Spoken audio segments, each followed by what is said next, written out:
This past July, I was privileged to walk the grounds of Auschwitz with Nate Leipciger. It was a tremendously moving experience, one that will stay with me forever. I was confronted with humanity's capacity for deliberate evil and destruction and the dangers of anti-Semitism, intolerance, and discrimination.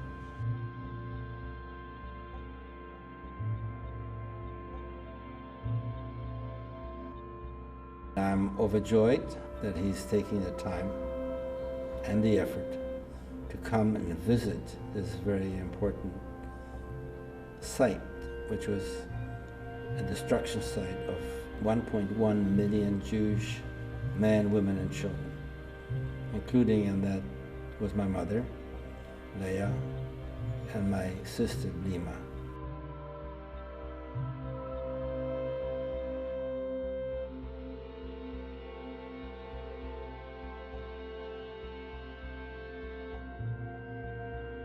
If we convince our leaders of the impending dangers in the world that we live today, we have hope. We walked over to a place where I thought my mother and my sister and 1 million other people were murdered as they took their painful last breath in the gas chamber. I was trying to convey to him the tragedy, the hatred which drove one group of people to murder another. Hatred today is still existing. The Shoah was not the last genocide. And then he walked to a railroad car, and I told him that we arrived in such a railroad car with my mother, my sister, my father, and myself. We said Kaddish, and at the end of the Kaddish, I cried. And I looked to the Prime Minister, and he was crying with me. He cried with me. It's the greatest expression of understanding and feelings that he could have done to me. And it proved that he's a fine human being. And then he understood what I'm trying to convey and why we were there.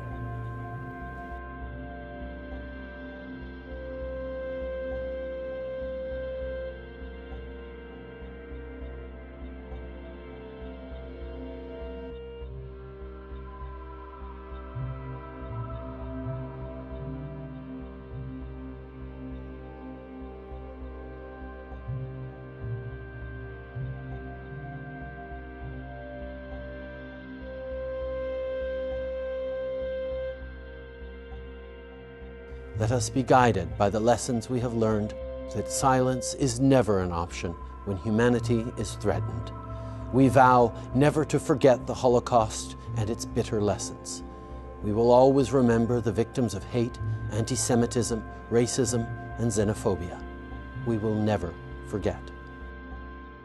Even if I cannot be at the March of the Living in person, please know that I march alongside you down the 3-kilometer path from Auschwitz to Birkenau, because we are all witnesses.